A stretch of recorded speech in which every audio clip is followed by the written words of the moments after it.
The chorus is a staple of modern pop music. But what is a chorus? Well, Wikipedia defines it as a segment that may contrast with the verse melodically, rhythmically, and harmonically. It may assume a higher level of dynamics and activity, often with added instrumentation. We of course know it as the section of a song that is repeated once or twice, serving as the main theme, and is also the part that most people remember. In the past, K-pop choruses were big and bold, cathartic centerpieces that would thrill and invigorate, with vocals layered to high heaven. However, increasingly it seems like these awe-inspiring climaxes are a thing of the past, and in their wake lie gimmicky catchphrases with little in the way of melody. What was once a medium for artists to put on virtuosic displays of talent and skill has apparently become nothing more than a backing track for choreography, often delivered with minimal exertion. Most of the industry has eschewed the anthemic shout from the rafters hook in favor of relaxed and subdued fluff. And this is emblematic of a larger trend that exists not only in K-pop, but in Western music as well. The recent shift towards more mellow and muted dispositions, colloquially known as easy listening. This development is summarized in an excellent article by The Bias List, titled From Prickly to Pleasant, The Softening of K-pop. In it he writes, "It feels like K-pop is becoming quieter, melody lines are flattening, EDM thumpers lose out to funky anti-drops, showy vocals and theatrical, expansive arrangements are few and far between. It's better to deliver 2 minutes of vibe, sprinkled with one incessantly catchy TikTok-ready hook, than to attempt a multi-part pop opera with build and climax." As for the reason behind this change, he posits the following. K-pop has always been an export-driven art form, but the past few years have seen that export potential ramp up to unimaginable levels.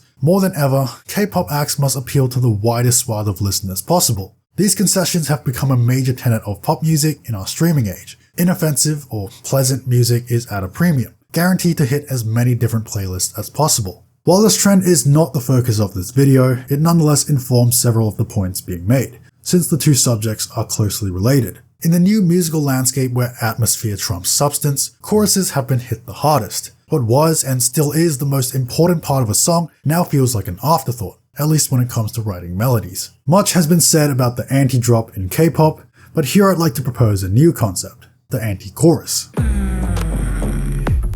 The anti-drop, as we know it, is a subversive segment that follows a conspicuous building of tension, yet sees most of the instrumentation go out the window, usually leaving just the bass line and drums.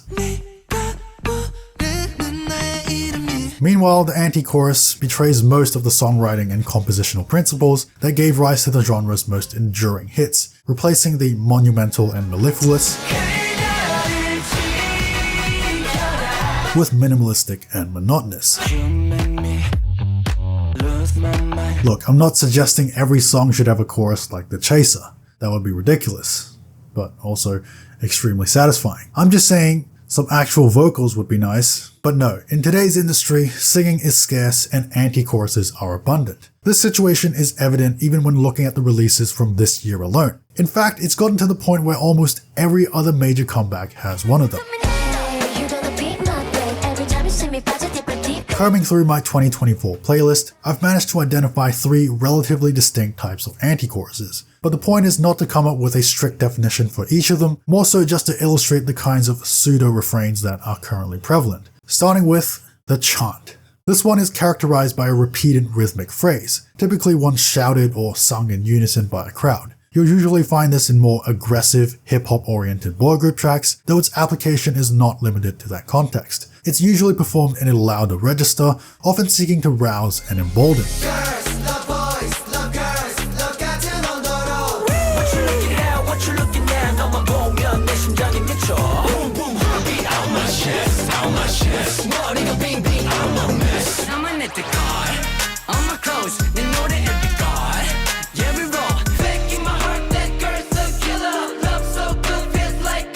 The second type is what I'd like to call the catchphrase chorus, also known as sing talk. Similar to the chant, it may be a word or phrase delivered in an unmetrical way to create the illusion of variety, and compensate for the fact that they are using a very limited vocabulary. There is often little to no change in pitch, amounting to a form of rhythmic speaking, essentially.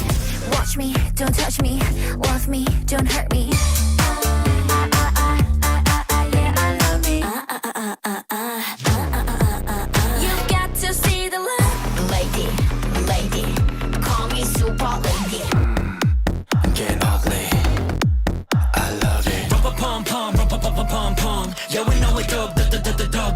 The third type of anti-chorus might be the worst of them all, since it's the most devoid of creativity.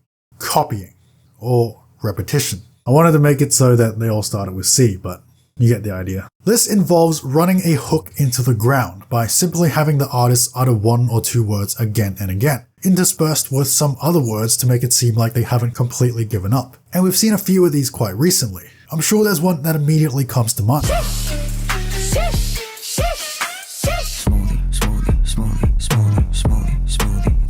Chop, chop, chop, ay, chop, chop. Oh mama, oh mama, oh mama, oh mama, ay. This approach truly epitomizes the term ad nauseum, and while it's thankfully not as common as the other two, it's particularly egregious when paired with a grating instrumental. In my burger jeans. Now, it's not like there's something terribly wrong with these kinds of choruses and that they should never be used and can never be good. After all, there are plenty of certified classics in K-pop, some of which are among my favorite songs of all time, that are ostensibly guilty of the very tropes I have spoken against. So for me to pretend that there is absolutely no place for chants and catchphrases would be hypocritical. Notable examples include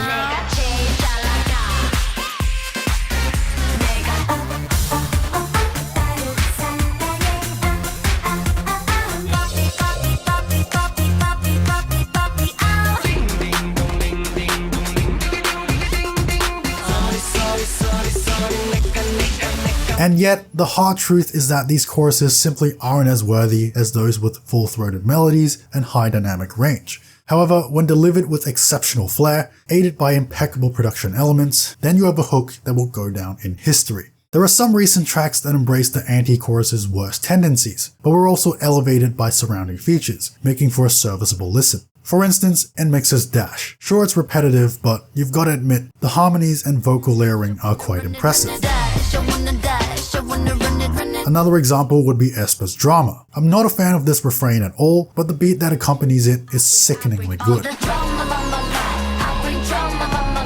Bottom line is, anti-choruses can be enjoyable, provided the rest of the song is also solidly constructed. When done poorly, however, it is tantamount to musical sacrilege. What then is the point of this video? You see, in previous generations, almost every comeback had some semblance of melody, most of all in the chorus because songwriters understood the importance of having a purgative release. The anti-chorus was a novel concept, often used exclusively for the purpose of creating hook songs, and even then, the payoffs were still satisfying, which in the end is the most crucial factor. But in this day and age, it is obvious that these melodically deficient and dreary title tracks have become the overwhelming majority. There's only so many songs you can listen to that consist of 3 total notes and try to stretch a single word across 15 seconds of playtime before it starts to get stale.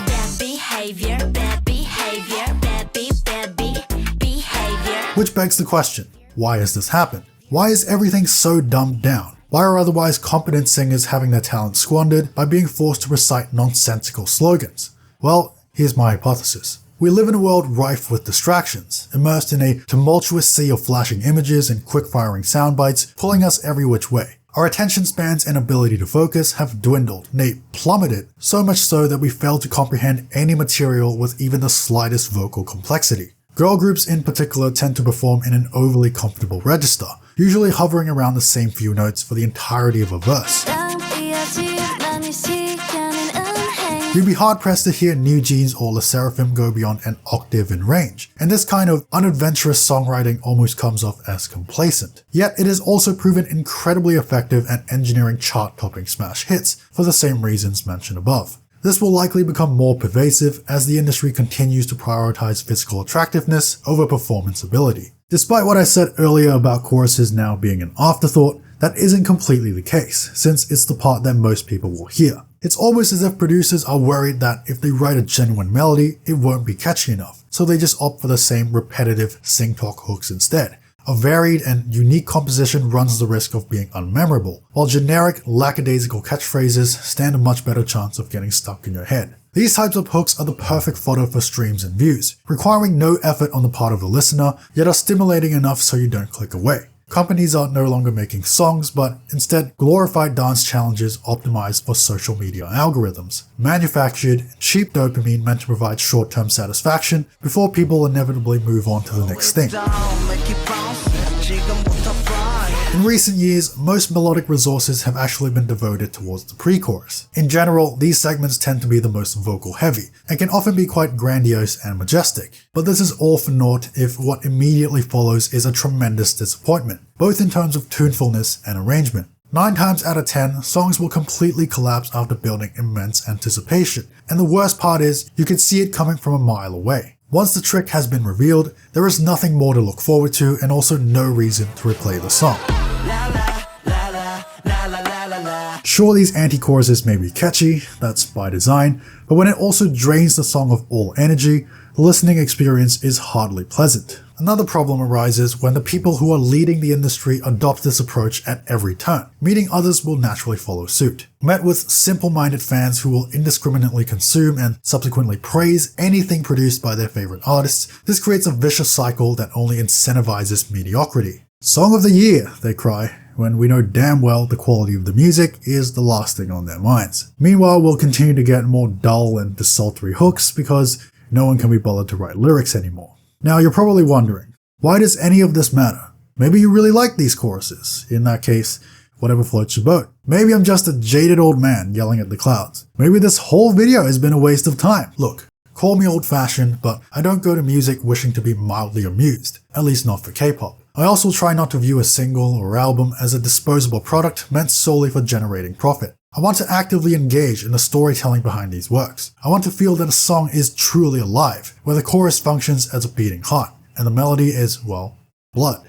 If you're at all familiar with my tastes, you'll know how much I like to harp about these musical aspects, since they can transcend cultural boundaries, allowing us to connect with the art on a deeper level, beyond simply reading the lyrics or watching the choreography. The Norwegian composer Marcus Paus once said, "Melody is to music what a scent is to the senses. It jogs our memory. It gives face to form and identity and character to the process and proceedings. It carries and radiates personality with as much clarity and poignancy as harmony and rhythm combined." As such a powerful tool of communication, melody serves not only as protagonist in its own drama, but as messenger from the author to the audience. His eloquent writing underscores the paramount significance of melody, which is why it's somewhat disheartening to see the callousness with which it is treated nowadays, especially when it comes to choruses. I know I'm generalizing here, obviously every song is different and hence deserves to be judged on its own merits, but the fact of the matter is, refrains with pure and unadulterated vocals are no longer fashionable. Luckily, there are still songwriters, albeit in the minority, who refuse to take the path of least resistance, who can withstand the pressure of appealing to the lowest common denominator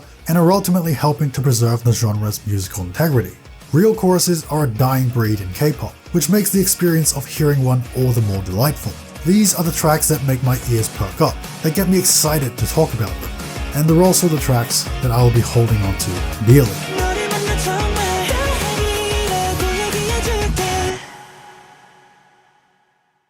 Hey there, if you enjoyed this video, make sure to hit like and subscribe to the channel for more great content. Thanks for watching, and I'll see you later.